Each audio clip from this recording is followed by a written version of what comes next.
जय श्री राम। जैसा कि तमिलनाडु के मुख्यमंत्री का जो बेटा है, पता ना किस कोख से वो पैदा हुआ है, किस माँ का वो बेटा है कि इसको ये चंद शब्द बोलने में टाइम नहीं लगा कि मैं सनातन को डेंगू, मलेरिया और कोरोना जैसी बीमारी है इसको मिटाना चाहते हैं। तो मैं उन जो मुख्यमंत्री तमिलनाडु का बेटा है उसको मैं आज आश्वासन देता हूं कि इस भारत में 125 करोड़ हिंदू रहते हैं। अगर तुम्हारी एक मतारी ने दूध पिलाई होगी तो तुम सनातन धर्म को खत्म कर दो, अन्यथा तुम्हारी अगर जवान खींचने का काम हम लोग करेंगे, तुम्हारा जीभ खींच लेंगे। अगर सनातन धर्म के बारे में जो बोलेगा, कोई भी हो, किसी का बेटा हो, अपने हद में रहे। अगर सनातन धर्म पर आवाज आई तो हम हिंदू इस पर कठोर से कठोर मुंहतोड़ जवाब देने के लिए तैयार है। चाहे सड़क से हो, चाहे आंदोलन से हो, चाहे उग्र प्रदर्शन करना पड़े, हम लोग करने के लिए तैयार हैं। लेकिन अगर सनातन धर्म पे बात आ गई तो उसकी जवान खींचने का भी कैपेसिटी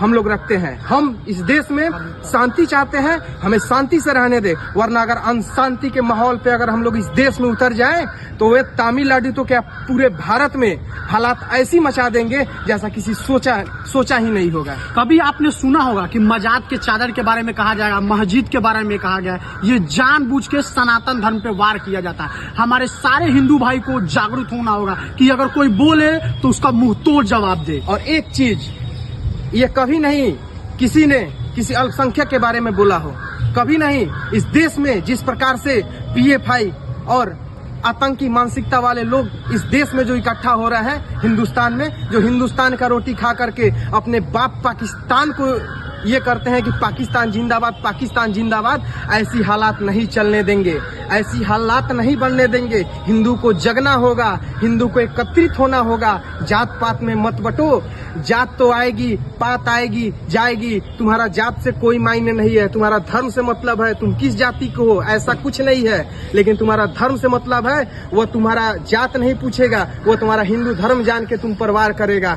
इस वार से बचने के लिए आज मैं युवा बजरंग दल का विद्यार्थी प्रमुख आज सभी हिंदू युवा से आह्वान करना चाहते हैं कि अभी भी समय है एकजुटता हो जाने का। लेकिन ये सब सत्ता की लालच में, सत्ता का लोभ की लालच में, ये जो तमिलनाडु का जो मुख्यमंत्री का बेटा है, क्या नाम है उसका, उदयनिधि स्टैलिन, जिस प्रकार से वह गंदी हरकत किया है, जिस प्रकार से वह इस तरह का घटिया बयान दिया है, उसकी सोच है, उसकी दिमाग पागल हो गई है, उसको पागल खाना में ले जाना चाहिए। आज मैं खोल के ऐसा आह्वान कर रहा हूं कि अब हिंदू को जगना होगा। इन लोग सत्ता के लोभ में आके हिंदू पर वार करना चाह रहे हैं, हिंदू को मिटाने का प्रयास कर रहे हैं। वो चाहे बिहार हो, चाहे पश्चिम बंगाल हो, चाहे राजस्थान हो, चाहे तमिलनाडु हो, चाहे जहां जहां इस्लामिक स्टेट, जहां जहां ऐसे हालात बने हुए हैं, वहां वहां हिंदू का पलायन कर रही है, हिंदू को वहां सही से रहने नहीं दे रहा है। बिहार का किशनगंज पहले हुआ 80% हिंदू हुआ करता था, आज वहाँ 10% हिंदू है। बाकी हिंदू कहाँ चले गए, ये किसी ने नहीं सोचा, ये सरकार ने नहीं सोचा।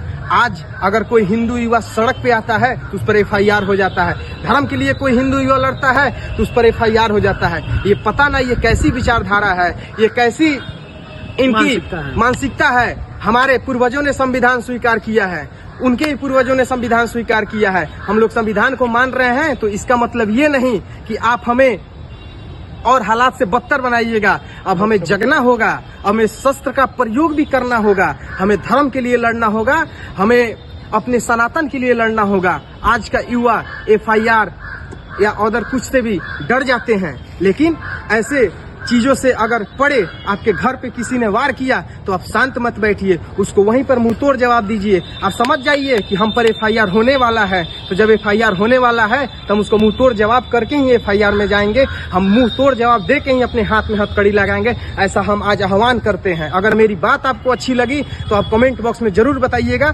जय श्री राम। जय श्री राम।